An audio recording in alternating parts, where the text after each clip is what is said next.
Okay, so this chapter is about work, power, and energy. We will discuss work, power, and energy. So, first, work is basically the force applied over some distance. There are many types of work done. For example, due to change in position or displacement of a body, change in speed or a direction of a body, or change in shape or a size of a body. So, इन तमाम cases में कुछ ना कुछ work done हो रहा है.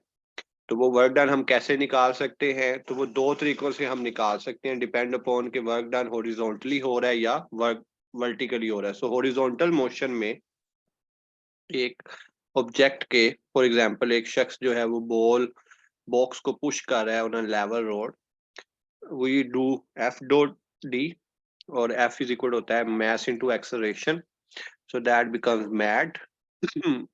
So mass into acceleration into displacement, so that's basically the work done. For example ये object है जिसको हमने डिस्प्लेस किया है फोर्स लगा के अलोंग एक्स एक्सिस, और ऑब्जेक्ट का हमें मास पता है, ऑब्जेक्ट का एक्सेलरेशन पता है, और डिस्प्लेसमेंट हमें ऑब्जेक्ट के बारे में इंफॉर्मेशन है, तो हम वो यहाँ पे यूज कर सकते हैं. अगर वो एंगल बना रहा हो with respect to X axis, तो हम कैसे करेंगे कि हम, जैसे कि ये एग्जांपल है, उसमें आप थीटा एंगल के साथ उसको कर सकते हैं. तो इसमें जस्ट क्या होगा कि कोस थीटा का फैक्टर आ जाएगा. कोस थीटा क्या है? बेसिकली प्रोजेक्शन के इस हिसाब से हम देखते हैं कि the component of force along the displacement, तो जो कि एफ कोस थीटा है उस डायरेक्शन में. और डिफरेंट एंगल्स के लिए, यानी स्पेशल केसेस जिसे कह सकते हैं कि 0 से 90 के दरमियान आपका वर्क डन पॉजिटिव होगा क्योंकि कोस थीटा पॉजिटिव है.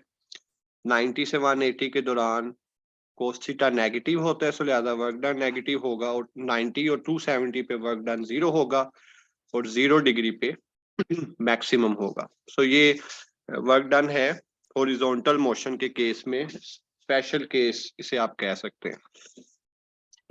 अब हम दूसरे केस में जाते हैं जब वर्टिकल मोशन हो रही हो. ऑब्जेक्ट जो है वो ऊपर से नीचे या नीचे से आप किसी ऑब्जेक्ट को ऊपर फेंक रहे हैं. For example a ball is moving, has been thrown up और फॉलिंग डाउन. तो अगेन फॉर्मूला वही है MAD. अब जब हमें पता है कि ऑब्जेक्ट कोई ऊपर या नीचे आ रहा हो तो एक्सेलरेशन जो है वो कांस्टेंट होता है, नॉन एज ग्रेविटेशनल एक्सेलरेशन, और डी की जगह हम हाइट इन्वॉल्व कर लेते हैं. So we have W is equal to mgh, और इसका यूनिट भी जाउल है, उसका यूनिट भी जाउल था. फॉर्मूलास में फर्क है, वो है FD cos थीटा, जबकि ये है mgh. वो था हॉरिजॉन्टल मोशन के लिए, ये है वर्टिकल मोशन के लिए. डिमेंशन एनालिसिस में इसकी डिमेंशन वही है जो कि एनर्जी की होती है. ओके, क्वेश्चन इसकी बेस पे हम करने की कोशिश करते हैं. Force of 10 newton acts on a body and body moves 10 meter distance perpendicular to it. Work done by the force on the bodies. तो 10 न्यूटन की फोर्स है, 10 मीटर का डिस्टेंस है, लेकिन यहाँ पे एक चीज जो नजर आ रही है वो ये है कि परपेंडिकुलर मोशन है, परपेंडिकुलर मूव कर रहा है, और परपेंडिकुलर का मतलब है 90 डिग्री. तो 90 डिग्री में का मतलब है कोस 90, और कोस 90 से मुराद है 0. तो लिहाजा आपका वर्क डन जो है वो 0 होगा. डी ऑप्शन है इसका. दो दे इज फोर्स, दो दे इज डिस्प्लेसमेंट, लेकिन वो क्या है? परपेंडिकुलर है. सो लिहाजा हमारा जो वर्क डन निकलेगा वो 0 निकलेगा. ये फॉर्मूला हम दोबारा देखें. सो FD cos थीटा 90 के केस में आपके पास वर्क डन 0 होता है minimum. Okay, then again there is a question, we have a work done, we need to calculate the work done, and the case is के 9.8 meter cube of water, यानी water का volume दिया गया है, उसको आपने मूव करवाना है through a height of 5 meter. यानी जैसे कि आपके घर में, हमारे घरों में पानी जो है वो मोटर के थ्रू ले जाया जाता है टैंकी में जो कि किसी हाइट पे पड़ी होती है। तो ये बेसिकली वो वर्क डन निकालना है जो कि मोटर करेगी इस पूरे प्रोसेस के दौरान। तो अगर हम देखें तो हमारे पास वॉल्यूम दिया गया 9.8 मीटर क्यूब और हमारे पास हाइट दी गई है 5 मीटर।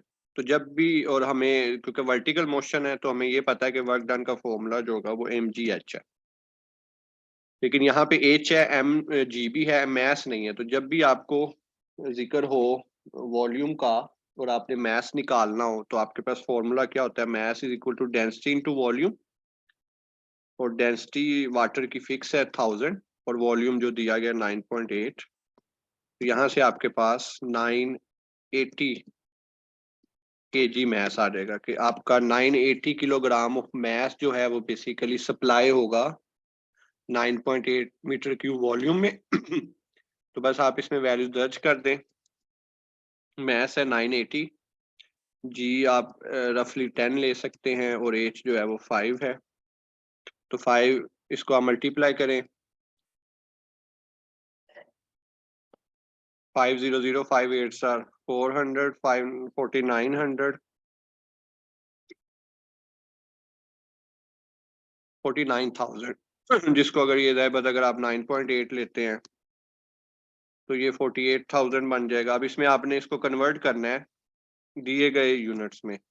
तो 48,000 जाउल 48 किलो जाउल बनता है, जो कि नहीं दिया गया। तो बी ऑप्शन भी नहीं बनता, ए ऑप्शन भी नहीं बनता।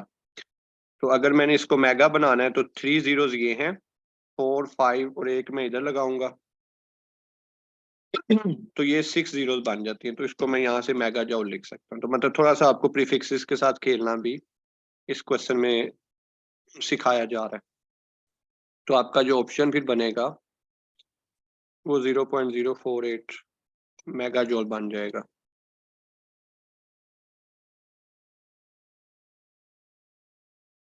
तो अगे तो ये वर्टिकल मोशन का क्वेश्चन है जिसमें मैस को हम इनडायरेक्टली मालूम कर रहे हैं। ठीक है, तो ये W is equal to mgh, ये m की जगह क्या आ जाएगा, डेंसिटी इनटू वॉल्यूम। ये वैल्यूज आ गई तो यहाँ से आप कैलकुलेट कर सकते हैं। ओके, अब हम नेक्स्ट क्वेश्चन को आंसर करते हैं, विच इज एक शख्स वर्क डन कर रहा है। फॉर एग्जांपल एक शख्स ने एक या दो शख्स हैं, वो एक ही वजन की जो कोई चीज है वो 2 फ्लोर ऊपर लेके जा रहे हैं। सेम वजन है चीज का, सेम हाइट है। एक लेके जाता है फौरन 10 मिनट में और एक लेके जाता है 1 घंटे के बाद। तो अगर हम वर्क डन की बात करें तो दोनों का वर्क डन सेम है, क्योंकि दोनों की वेट मतलब mg भी सेम है और दोनों की हाइट भी सेम है। सो फर्क फिर कहाँ से आ रहा है, फर्क बेसिकली आ रहा है टाइम में, लेकिन वर्क डन में टाइम का जिक्र ही नहीं है। सो लिहाजा हम फिर क्या करते हैं, कोई ऐसा फॉर्मूला देखते हैं जिसमें हम टाइम को इंक्लूड कर सकें और उसको हम उससे के लिहाज से रिलेट कर सकें। तो दैट्स बेसिकली पावर।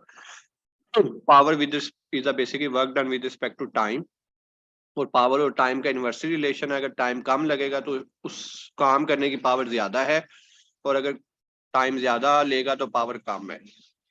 तो ये बेसिकली इस एग्जांपल का मकसद भी यही है कि 5 मीटर डिस्टेंस है, 12 न्यूटन की फोर्स लग रही है। तो टाइम के लिहाज से ये देखना कि किस तरह वो वर्क ज्यादा अच्छे से करता है। तो पावर का formula work done over time है, और उसमें एनर्जी भी ले सकते हैं, क्योंकि वर्क एनर्जी प्रिंसिपल के मुताबिक वर्क और एनर्जी एक ही बात है। तो एनर्जी दे दी जाए, इस ये भी हम बल्कि क्वेश्चन भी करते हैं। एनर्जी ये बहुत इंपॉर्टेंट यूनिट क्वांटिटी है। E is equal to P, और E is equal to P से आपके पास अगर पावर निकलती है आउटपुट और इनपुट पावर से डिवाइड कर दे तो एफिशिएंसी। फॉर एग्जांपल क्वेश्चन दिया जाता है कि इनपुट ये काम हो रहा है, बताएं आउटपुट पे इतना काम है, तो एफिशिएंसी क्या है। तो kilo watt hour is a unit of, ये 2020 पीपीएससी का क्वेश्चन है।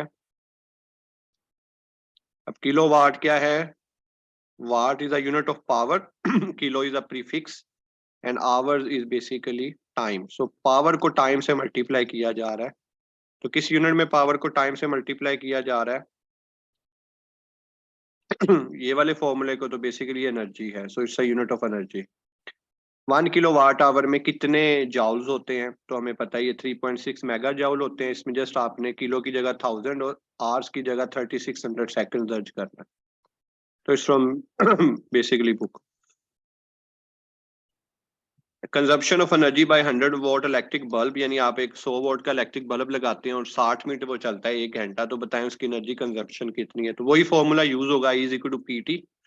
तो पावर कितनी है 100 वोल्ट, मिनट्स को आप सेकंड में कन्वर्ट कर लेंगे या आवर्स में कर लेंगे क्योंकि यूनिट आवर्स में है, तो 60 इंटू 1, क्योंकि 60 मिनट 1 आवर के बराबर है, तो 60 आंसर आ जाएगा, जो कि यहाँ पे नहीं है, तो लिहाजा नन नो चीज। उसके बाद वर्क तीसरा जो हमारा पॉइंट था वो था work, power and energy. Energy क्या है? एनर्जी इज बेसिकली वर्क की बेस पे जो हम काम करते हैं उसे हम एनर्जी कहते हैं। सो वर्क एनर्जी प्रिंसिपल के आपका वर्क डन अगर फोर्स इंटू डिस्टेंस है तो आप उसे दो मेजर टाइप की एनर्जीज में स्टडी कर सकते हैं। Kinetic energy half M V square, potential energy जो कि ग्रेविटेशनल पोटेंशियल एनर्जी है वो mgh, और अगर हम स्पिनिंग की पोटेंशियल एनर्जी की बात करें तो वो हाफ के एक्स स्क्वायर। तो आप जो भी वर्क डन करते हैं वो बेसिकली इस एनर्जी में स्टोर होता है। हमेशा वर्क डन जो कि अगेंस्ट द नेचुरल प्रोसेस किया जाता है। फॉर एग्जांपल गेंद नेचुरली नीचे गिरना चाहती है लेकिन आप उठा के ऊपर लेके जाना चाह रहे हैं, तो उस दौरान आप वर्क डन करेंगे जो उसके अंदर as a potential energy store हो जाएगा। स्प्रिंग जो है वो उसी हालत में रहना चाह रहा है जिस हालत में है, लेकिन आप क्या करते हैं उसे एनोलोगेट करते हैं या कंप्रेस करते हैं, तो इस दौरान क्या होगा कि उसमें आप वर्क डन करेंगे जो कि स्टोर हो जाएगा इलास्टिक पोटेंशियल एनर्जी के तौर पे, given by half K X square. For example energy kinetic energy है, फिर पोटेंशियल एनर्जी, और फिर एनर्जी आउट। तो काइनेटिक एनर्जी बेसिकली कन्वर्ट हुई पोटेंशियल एनर्जी में, पोटेंशियल एनर्जी काइनेटिक एनर्जी में। Then we have a topic on absolute potential energy, जिसका major जो फॉर्मूला है वो आपके लिए ज्यादा इंपॉर्टेंट है, U is equal to minus G M M over R, और ये बेसिक इन्फिनिटी के लिहाज से पूछा जाता है।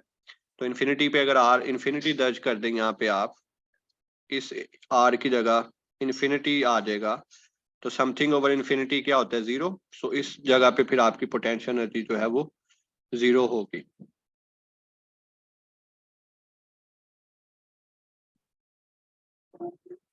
और उससे नीचे जो है वो नेगेटिव होगी, मतलब हाईएस्ट जो एनर्जी एब्सोल्यूट पोटेंशियल एनर्जी की हो सकती है वो जीरो हो सकती है, पॉजिटिव नहीं हो सकती। नेगेटिव होगी मतलब उससे कम होगी, और वो कुछ भी हो सकती है जैसे कि यूजुअली एनर्जी देखी जाती है। तो अगर आप इन्फिनिटी को यानी नहीं लेते रेफरेंस पॉइंट, सरफेस को ले लेते हैं, तो सरफेस को अगर आप रेफरेंस पॉइंट लेते हैं तो आर की वैल्यू जो है वो जाहिर बात इन्फिनिटी तो नहीं होगी, जीरो हो जाएगी, तो ये आंसर इन्फिनिटी बन जाएगा। और फिर उसके लिहाज से आपकी वैल्यू जो है अगेन वो भी नेगेटिव होंगी। सो इस लिहाज से ये आपकी एब्सोल्यूट पोटेंशियल एनर्जी, तो आपकी जो रेफरेंस पॉइंट है उस पर एब्सोल्यूट पोटेंशियल एनर्जी जीरो है, वो रेफरेंस चाहे इन्फिनिटी है चाहे वो, और अगर ग्राउंड स्टेट लेंगे तो वो मुख्तलिफ हो जाएगी, और जो वैल्यूज हैं वो नेगेटिव होती हैं क्योंकि ये ट्रैक्टिव पोटेंशियल है ना, हमेशा वो ट्रैक्ट कर रहा है उसे टुवर्ड्स द अर्थ। एस्केप और ऑर्बिटर वेलोसिटी, तो अगर कोई प्रोजेक्टाइल लॉन्च किया जाता है डिफरेंट स्पीड्स पे, तो अगर वो स्लो स्पीड पे है तो क्या होगा, वो वहीं पे वापस आके गिर जाएगा जैसे यहाँ पे दिखाया जा रहा है। अगर उसकी स्पीड थोड़ी सी बढ़ा देंगे तो वो इस तरह मूव करेगा, अगर बहुत ज्यादा बढ़ा देंगे तो वो वैसे ही एस्केप कर जाएगा। लेकिन हमें वो स्पीड चाहिए जो कि इसको ऑर्बिट में रखे, नोन एज ऑर्बिटर वेलोसिटी। तो escape velocity is the velocity जो कि अर्थ के एस्केप करने के लिए जरूरी है, लेकिन मकसद उसका यही होता है कि वो ऑर्बिटल वेलोसिटी में आ जाए। तो स्केप वेलोसिटी वो रखी जाती है जो उसे किसी ऑर्बिट में ले जाता है, जैसे जियो स्टेशनरी सैटेलाइट्स का अपना ऑर्बिट है। हर सैटेलाइट का ऑर्बिट डिफाइन किया जाता है बेस्ड ऑन द फॉर्मूलाज, और ऑर्बिटल वेलोसिटी वो वेलोसिटी होती है जब जो उसको अंडर एक्शन ऑफ ग्रेविटी, क्योंकि जो और तो कोई फोर्स नहीं है सिवाय ग्रेविटी के। सो इसकी डेरिवेशन हम सिंपली यही देखते हैं कि काइनेटिक एनर्जी को अगर आप एब्सोल्यूट पोटेंशियल एनर्जी के इक्वल कर दें तो यहाँ से वी एस्केप का फॉर्मूला ये निकलता है, जिसे आप 2g r भी लिख सकते हैं, और r इज द रेडियस कि किस जगह पे आप उसका ऑर्बिट बनाना चाहते हैं। ऑर्बिटल gm ओवर r है, और इसमें जो इंपॉर्टेंट क्वेश्चन पूछा जाता है वो इसकी रेशियो पूछी जाती है। What is the ratio of escape to orbital velocity. तो एस्केप टू ऑर्बिटल अगर मालूम करेंगे तो √2 आएगा, और ऑर्बिटल टू एस्केप मालूम करेंगे वो 1/√2 आएगा।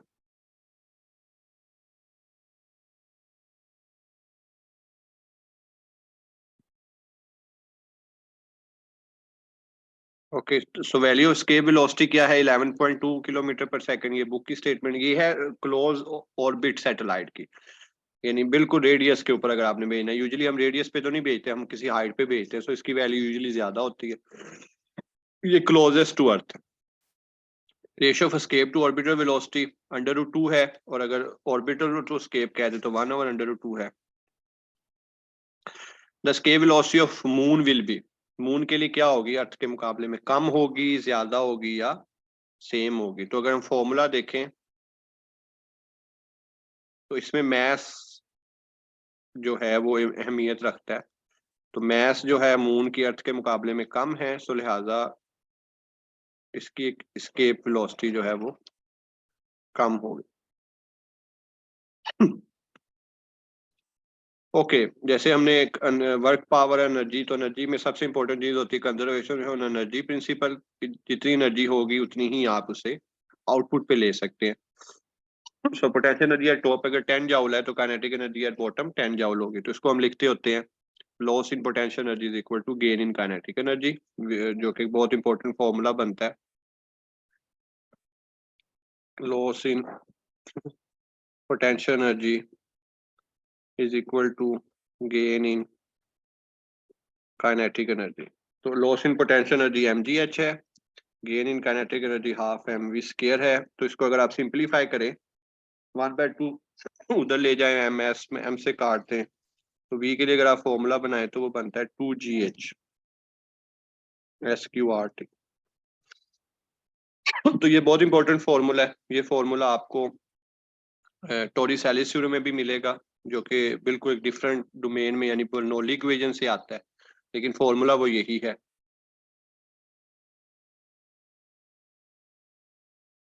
इसमें भी अगर देखें तो ये जो 2gr वाला फॉर्मूला है एस्केप स्पीड का, ये भी यही है 2gh। अब यहाँ पे हाइट की जगह ऑर्बिट है तो उसका रेडियस आ जाएगा। तो इसमें भी यही हो रहा है, बेसिकली एनर्जी ही कन्वर्ट हो रही है। तो it's all conservation of energy. Physics is all about energies, energy in one form and energy in other form. तो ये जो मैंने अभी बात की, क्या एनीथिंग सिमिलर कि ये स्केप वेलोसिटी से भी यही चीज रिलेट करती है, और टोरिसेलिस थ्योरम से भी। अच्छा, अगर यूजुअली हम क्या करते हैं, इसको आइडियली ले रहे होते हैं ना, हम फ्रिक्शन को इग्नोर कर रहे होते हैं, लेकिन फ्रिक्शन इज ऑलवेज प्रेजेंट। सो अगर आपने फ्रिक्शन के फॉर्मूला को इंक्लूड करना है, जैसे क्वेश्चन आ सकता है पीपीएससी में स्पेशली, तो जैसे आपने एजुकेटर्स में या ई कैट में जो भी आपका मोड ऑफ लर्निंग है इस वीडियो को देखते हुए, तो उसमें फिर बेसिकली हम क्या करते हैं कि हम उसमें फ्रिक्शन को फिर ऐड करते हैं काइनेटिक एनर्जी में, क्योंकि पोटेंशियल एनर्जी से फ्रिक्शन माइनस हो रही है। तो अगर आप इसको इधर ले आएंगे तो माइनस होगा, अदरवाइज ये उधर पड़ा हुआ, और वर्क डन के लिए डी से मल्टीप्लाई करेंगे। अगर वो अलोंग एक्स एक्सिस नहीं लॉन्ग वाई एक्सिस है तो फिर इधर डी की जगह एच आ जाएगा कि किसके लॉन्ग फ्रिक्शन आपकी अप्लाई हो रही है। तो सेम वही फॉर्मूला, अब उसमें हम थोड़ा सा उसे प्रैक्टिकल किया है कि उसमें हमने फ्रिक्शन को इंक्लूड किया है, जब फ्रिक्शन जो है वो कंसीडरेबल है। यूजुअली इग्नोरेबल होती है, इसलिए हम इंक्लूड नहीं करते। Okay, so this is a very good question. A geyser shoots water early to a height of 40 meter. तो हाइट दी गई है,